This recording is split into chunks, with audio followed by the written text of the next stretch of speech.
Hi, it's Peter Schweizer, and welcome to the Drill Down. Well, it's Thanksgiving time. You're going to be served lots of turkey and stuffing and gravy. Is there also going to be a serving of politics at the Thanksgiving table? And is that necessarily a bad thing? We're going to talk about politics, the holidays, and I'm going to do that, of course, with Eric Eggers, the co-host of this program. Eric, how are you? I'm excited to recreate as close as we can the dysfunctional family dynamic we've both come to love at the Thanksgiving time. I'm going to begin with a side of hostility and end with a dessert of passive aggression. Happy Thanksgiving, everybody. Yeah, we all want to have access to the Eggers dinner table to hear all that. But if you look at where America is today, the image a lot of people have is how divided we are, right? You can buy an F Donald Trump table runner with either snowflakes, holly, Santa, or pumpkins on it. You can also buy a Christmas ornament that says only you can prevent fascism. On the other hand, you can also buy Donald Trump Christmas ornaments and MAGA Christmas yard signs.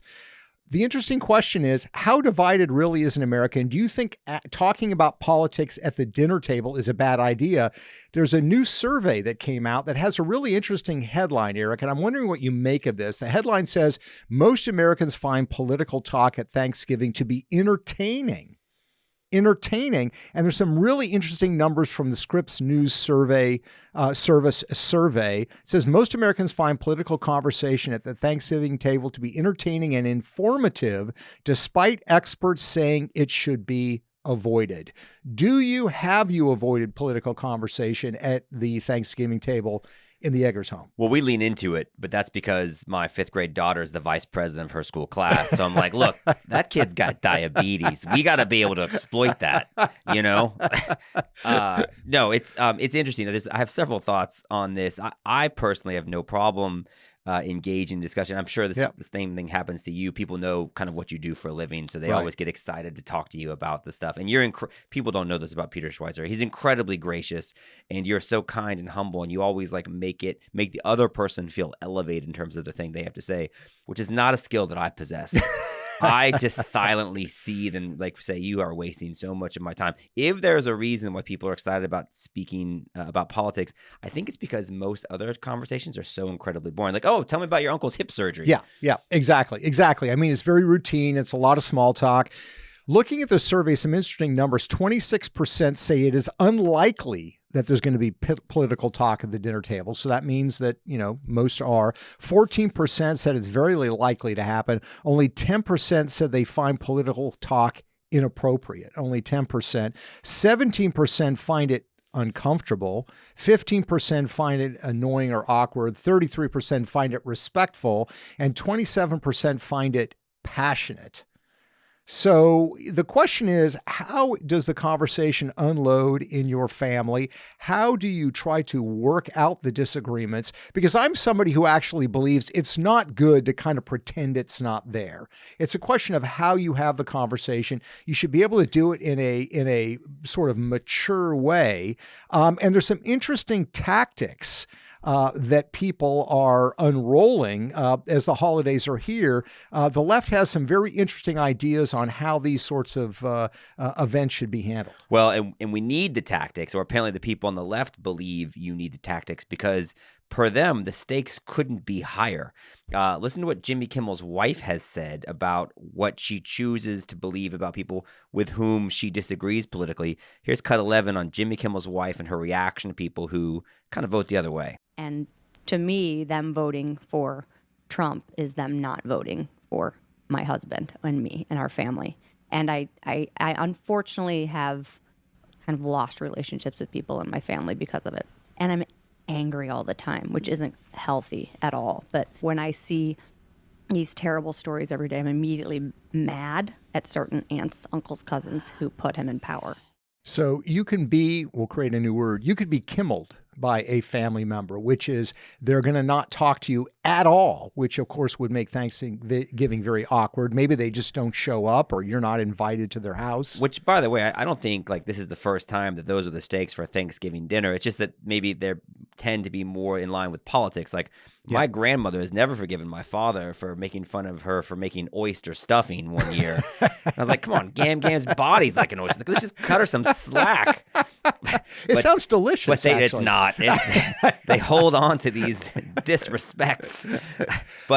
So this is the new year, and I think people realize that basically what I think they realize is that people on the left culturally, they do seem to internalize a lot of this angst. And so that's why you see like the democracy projects coming out with, these talking points like rest and joy or acts of resistance. The Everytown Project, Everytown for Gun Safety has released talking points for how to work in like facts related to gun control topics. Yeah. A lot of scripting going on. I love, by the way, the Democracy Project with rest and joy or acts of resistance. That means you can lay on the sofa, eat leftovers, and you're fighting the man by doing so. It's very satisfying. But I think this speaks to the fact that the left wants to politicize everything. Why can't rest and joy just be rest and joy? But these are the different tactics that are being employed. And it's interesting you mentioned about talking points, because I think conversation is good about politics, but it would be good if it were organic, right? It's a natural conversation that somebody doesn't come to the Thanksgiving table with sort of a list of points that they're going to use to score against the other guy. I mean, it sounds like a bad relationship, where somebody comes loaded for bear, but it's a very common thing. The Roots Social Justice Center has actually cheerfully suggested that the discussion at Thanksgiving ought to be about exploitation and genocide.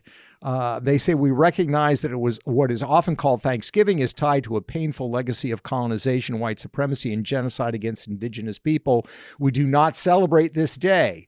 So hopefully you don't have somebody like that that is your member. They recommend instead calling it a national day of mourning. And they are actually gathering in Plymouth, Massachusetts, where the first pilgrims showed up. Sounds delightful, really. Happy Thanksgiving, everybody. What do you serve, by the way? What food goes with a national day of mourning? The answer is white guilt. Yeah, you're going to eat a lot of that.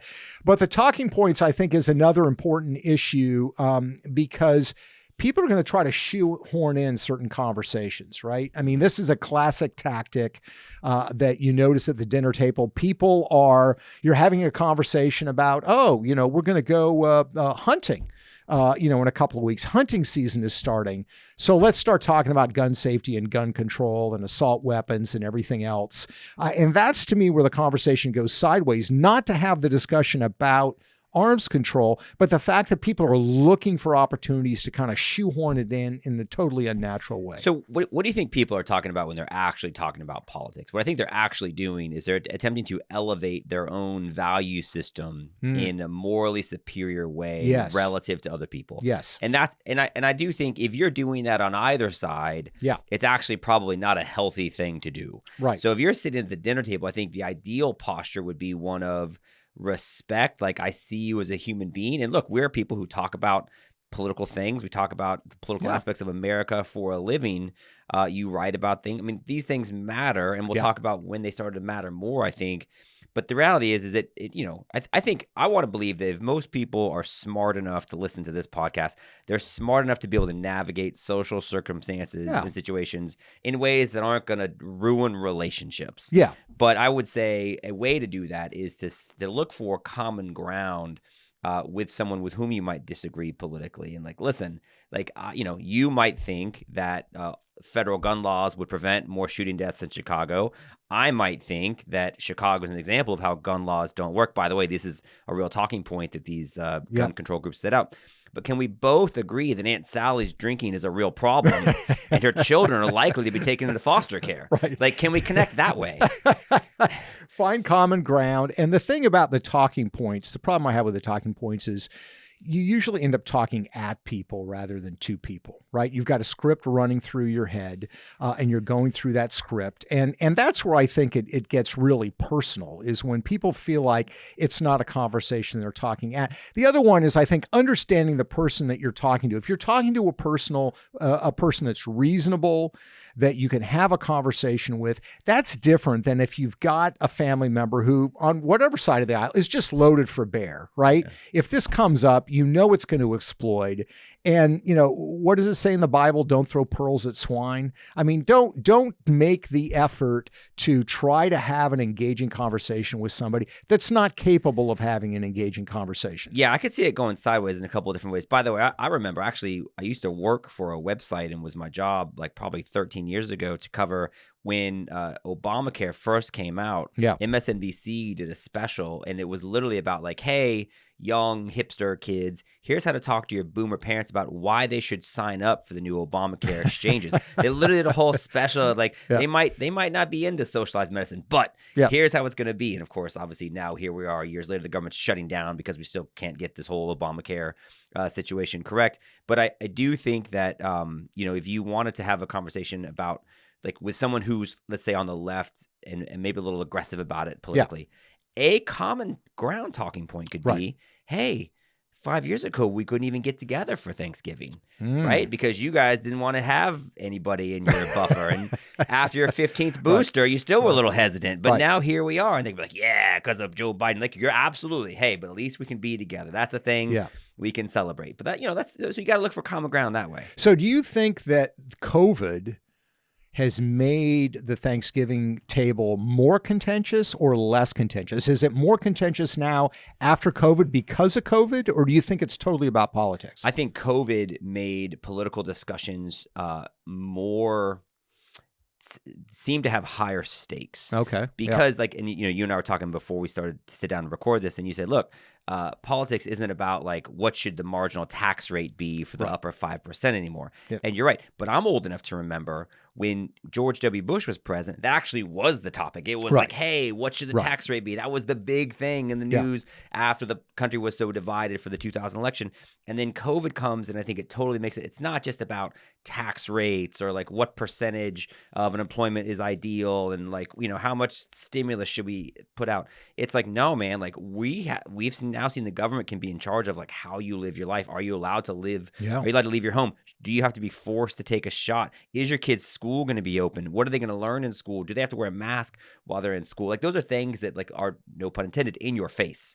And hit you where you live. And I think that is what took the growing sense of divide and kind of like mushroomed it. Yeah, it's less abstract than it seemed to be before. Here's the other thing I would say, by the way, too, is when you're having this conversation, try to maintain some semblance of cheer. It is actually the holidays. I'm thinking about this as I'm reading the ACLU Holiday Conversation Guide. Yeah. So the ACLU has put this together, and they have talking points where they discuss the fact that you should bring up the fact that you are seeing community members getting tear gassed by law enforcement activity. Of course, bringing up tear gas at the Thanksgiving table is probably not a great idea. But if you go through the guide, it uses condescending language like show why they should care. In other words, you only care if you believe what I believe. They offer a toolkit for those that are aware but feeling helpless. And they talk about, parents being thrown to the ground and torn from their toddlers. This is another talking point. But this is the conclusion that the ACLU offers. And this to me is where you just, even if you're, I think on the left, you've got to throw up your hands and say, this is ridiculous. The conclusion of the talking points say, we hope this guide helps you have a productive conversation this holiday season. If you're looking for more ways to celebrate with your loved ones, consider giving a gift of an ACLU membership. And if the conversation wasn't as productive as you'd hope, well, you can always make a gift to defend their constitutional right to free speech in their honor. So if you've got the MAGA uncle and you're a ACLU member, donate in his name. That's the ACLU's suggestion for the holidays.